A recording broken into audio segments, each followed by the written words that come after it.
আজকে survivor series war গেমসে এমন এমন ঘটনা ঘটে গেল যা হবে বলে কেউ কল্পনাই করতে পারেনি। কিন্তু সবার মনে একটাই প্রশ্ন, এইটা কি সেথ রোলেন্স নাকি অন্য কেউ?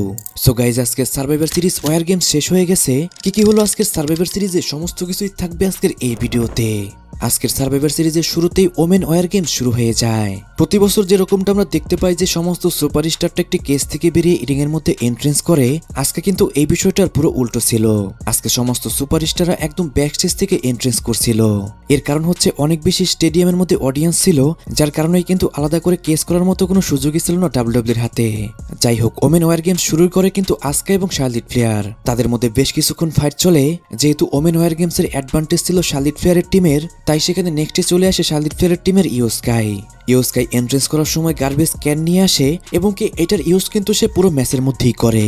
এরপর আজকার টিমে থেকে বেকি লিঞ্চ আসে একটি ক্যান্ডো স্টিক হাতে নিয়ে, সে সেটা দিয়ে কিন্তু সবাইকে মারতে শুরু করে।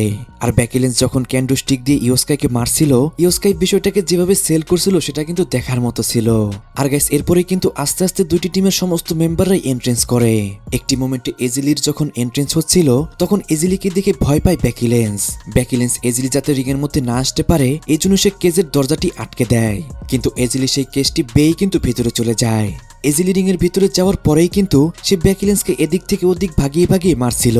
ম্যাচের মধ্যে বেশ কিছু ওএমজি মোমেন্ট থাকে। একটি মোমেন্টে ইয়ো স্কাই গার্বেজ ক্যানের ভিতরে ঢুকে সে একদম স্টিল গেজের ওপর থেকে মুনসল হিট করে সবার উপরে। সেইখান থেকে তো বেকি লিঞ্চ বেঁচে যায়, কিন্তু তারপরে বেকি লিঞ্চকে রিয়া রিপ্লির টিমের সবাই মিলে অ্যাটাক করে দেয়। রিয়া রিপ্লি বেকি লিঞ্চকে তার ফিনিশার হিট করে এবং কি এজিলি তার সাবমিশন মুভে আটকে দেয় বেকি লিঞ্চকে, যার ফলে সেখানে ট্যাপ আউট করে দেয় বেকি লিঞ্চ। আর গাইস, এরই মাধ্যমে কিন্তু রিয়া রিপ্লি এবং তার টিমই এই ম্যাচটার মধ্যে উইন করে গেল। কিন্তু এই ম্যাচটার মধ্যে সবথেকে বেশি ফানি লাগছিল কিন্তু বেকি লিঞ্চের পারফরমেন্স দেখে। বেকি লিঞ্চ ফাইট করছিল কম কিন্তু ভাগছিল বেশি। সেই ম্যাচের মোস্ট অফ দ্য টাইমই আমরা দেখতে পাচ্ছিলাম সে ভয়ে ভাগছিল। যদি বলেন এই ম্যাচটা আমার কাছে কেমন লেগেছে, পার্সোনালি কিন্তু এই ম্যাচটা মোটামুটি আমার কাছে ভালোই লেগেছে। তারপর জন সিনা ভার্সেস ডমিনিক মিস্টিরিওর মধ্যে ইন্টারকন্টিনেন্টাল চ্যাম্পিয়নশিপ ম্যাচ শুরু হয়ে যায়। ম্যাচের শুরু থেকে রাকেল এবং কি রোকজিন পেরেস অনেক বেশি ইন্টারফেয়ার করছিল ম্যাচের মধ্যে। তারা যখনই সুযোগ পাচ্ছিল তখনই তারা জন সিনার উপর অ্যাটাক করে দিচ্ছিল। রাকেল তো বেশ কয়েকবার জন সিনাকে পাঁচশো হিট করে দেয়। বিষয়টা এমন গিয়ে দাঁড়ায় যখনই রেফারি এদিক ওদিক ঘুরে তখনই তারা জন সিনাকে অ্যাটাক করে দিচ্ছিল। একটি টাইমে ব্যারাকেটের ওইখান থেকে ডমিনিক মিস্টেরিও একটি হারিকেন রানা হিট করতে চায় জন সিনাকে, কিন্তু জন সিনা ঠিক মতো সেটাকে সেল করতে না পারায় ডমিনিক মিস্টেরিও শোল্ডার এবং নেকের মধ্যে ল্যান্ডিং করে, যার ফলে জন সিনা মনে করে যে ডমিনিক মিস্টেরিও হয়তো অনেক বেশি ইনজোর্ড হয়ে পড়েছে। আর ভাই, সত্যি কথা বলতে শুধু জন সিনাই নয়, আমার কাছেও ঠিক সেটাই মনে হয়েছিল। রেফারি ডমিনিক মিস্টেরিওকে দেখতে যায় এবং সে মেডিকেল টিম মেম্বারকেও সেখানে নিয়ে আসে। মেডিকেল টিমের মেম্বার এবং কি রেফারি যখনই ডমিনিক মিস্টেরিওর খোঁজখবর নিচ্ছিল, অপর পাশে রিং এর মধ্যে ফার্স্টে রাকেল এসে জন সিনাকে তার ফিনিশার হিট করে, এরপর রোকজিন পেরেজও তার ফিনিশার হিট করে জন সিনাকে। তারপরে আমরা বুঝতে পারি এই সব কিছুই ছিল ডমিনিক মিস্টেরিওর একটি চাল। তখনই ডমিনিক মিস্টেরিও উঠে যায় এবং সে জন সিনাকে একটি 619 এবং একটা স্প্ল্যাশ হিট করে পিনফল করতে যায়, কিন্তু রেফারি এইসব বিষয় বুঝে ফেলে। রেফারি এখানে পিনফল করে না, উল্টো রেফারি সেখানে রোকজিন পেরেজ এবং রাকেলকে সেখান থেকে বের করে দেয়। এরপর জন সিনা ফাইট ব্যাক করে, সে একটি 5 নাকল শাফল হিট করে এবং একটা এসটিএফও হিট করে। অপরদিকে ডমিনিক মিস্টেরিও আবারও তার চাল চালে, সে তার জুতা খুলে জন সিনার হাতে ধরিয়ে দেয়। এরপর ডমিনিক মিস্টেরিও আবারও জন সিনাকে একটা 619 এবং একটা স্প্ল্যাশ হিট করে। তারপর যখন ডমিনিক মিস্টেরিও জন সিনাকে পিনফল করতে যায়, সেখান থেকে কিক আউট করে দেয় জন সিনা। একটি মোমেন্টে জন সিনা আবারও ডমিনিক মিস্টেরিওকে এসটিএফ হিট করে, তখনই সেখানে ফিন বেলার এবং জেডি ম্যাকডোনাল্ড চলে আসে। তারা ফার্স্টে তো জন সিনাকে ভালো অ্যাটাক করছিল, কিন্তু জন সিনা খুব তাড়াতাড়ি আবারও ফাইট ব্যাক করে। জন সিনা সেখানে জেডি ম্যাকডোনাল্ড এবং কি ফিন বেলারকে ধরে একটা ডাবল এ হিট করে দেয়। আর গাইস, এটা দেখে কিন্তু জন সিনার সেই আগের কথা সবারই মনে পড়ে গিয়েছিল। যেহেতু জেডি ম্যাকডোন এবং ফিন বেলার অনেকটা লাইট ওয়েট সুপারস্টার, তাদেরকে খুব সহজেই জন সিনা এখানে এই হিট করে দেয়। তারপর সেখানে মিউজিক হিট হয় লিভ মর্গেনের। আর গাইস, এরই মাধ্যমে কিন্তু আমরা লিভ মর্গেনেরও রিটার্ন দেখতে পাই। লিভ মর্গেন রিংয়ে এসে ডমিনিক মিস্টেরিওকে একটা পাঞ্চ হিট করে, আর সে জন সিনাকে হাক করে। এতে সবাই মনে করে হয়তো লিভ মর্গেন জন সিনার হয়ে এখানে এসেছে, কিন্তু তখনই আমরা লিভ মর্গেনের ফেস দেখতে পাই। সে ফেসটি আস্তে আস্তে চেঞ্জ হয়ে যায়। সে জন সিনাকে একটা লো ব্লো হিট করে এবং কি টাইটেল দিয়েও জন সিনাকে অ্যাটাক করে। তারপর ডমিনিক মিস্টেরিও একটা 619 এবং একটা স্প্ল্যাশ হিট করে এবং কি পিনফল করে এই ম্যাচটার মধ্যে উইন করে যায়, যার মাধ্যমে ডমিনিক মিস্টেরিও হয়ে গেল নতুন ইন্টারকন্টিনেন্টাল চ্যাম্পিয়ন। আর গাইস, এরই মাধ্যমে আমরা জন সিনা এরা শেষ হতে দেখতে পেলাম। কারণ এই কথাটি আমি কেন বললাম, এটার কিন্তু একটা কারণ রয়েছে। যেহেতু এটা ছিল সার্ভাইভার সিরিজ, এরপরে কিন্তু জন সিনার কোনো পিএলইতে ফাইট করবে না। এটাই ছিল জন সিনার ক্যারিয়ারের লাস্ট পিএলই।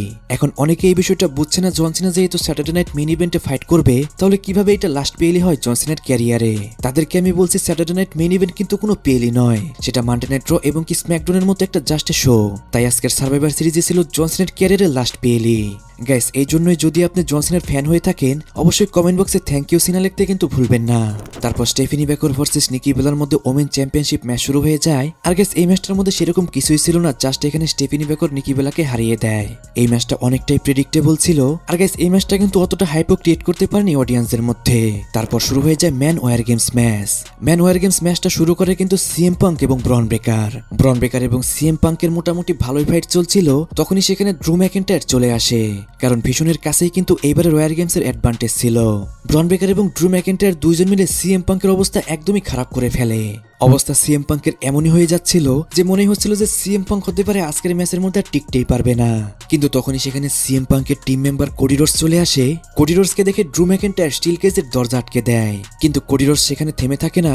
সে স্টিল কেজ বেই কিন্তু একটা স্ল্যাম হিট করে ড্রু ম্যাকেন্টায়ারের উপর। এরপর চারজনের মধ্যে মোটামুটি ভালোই ফাইট চলে। তখনই সেখানে লোগেন পল চলে আসে এবং কি জিমি ওসো চলে আসে। কিন্তু গাইস এরপরেই কিন্তু ব্রন ব্রেকার তার ডমিনেশন দেখানো শুরু করে দেয়। আর আমি কিন্তু প্রেডিকশন ভিডিওতেই বলেছিলাম এইবারের ওয়ার গেমসে কিন্তু ব্রন ব্রেকারের অনেক বেশি মোমেন্ট আমরা দেখতে পারবো। আর গাইস কথা মতন কিন্তু এইবারের ওয়ার গেমসের শুরু থেকে কিন্তু ব্রন ব্রেকারের ডমিনেশন আমরা দেখতে পাই। একটি মোমেন্টে এন্ট্রেন্স হয় জে উসো রিং এ এসে প্রথমে সবাইকে ডিস্ট্রয় করে, কিন্তু ম্যাচের একদম মাঝখানে সে আবারও মিউজিক হিট করতে বলে।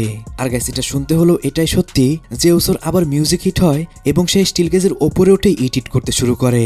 যখনই জে উসোর পার্টি চলছিল তখনই সেখানে মিউজিক হিট হয় ব্রক লেসনারের। গাইস যখনই ম্যাচের মধ্যে ব্রক লেসনারের এন্ট্রেন্স হয় ম্যাচের মধ্যে কিন্তু একটা অন্যরকম ভাব চলে আসে। যারা জানেন না তাদের উদ্দেশ্যে বলি, এটাই কিন্তু ব্রক লেসনারের লাইফের মধ্যে ফার্স্ট কোনো ট্যাগ টিম ম্যাচ ছিল। ব্রক লেসনারের 25 বছরের রেসলিং ক্যারিয়ারে সে কিন্তু কখনোই কোনো ট্যাগ টিম ম্যাচে ফাইট করেনি ডাব্লিউডাব্লিউ তে। যাই হোক ব্রক লেসনার রিং এ এসেই কিন্তু একের পর এক সুপ্লেক্স সিটি হিট করতে থাকে সবাইকে।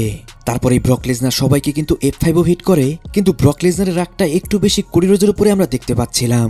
ব্রক লেসনার কোডি রোজকে একটু আলাদাভাবেই মারছিল। তারপরে সেখানে মিউজিক হিট হয়ে যায় আমাদের ওটিসি রোমান রেঞ্জকে দেখে ব্রক লেসনার রিং থেকে নিচে বেরিয়ে আসে।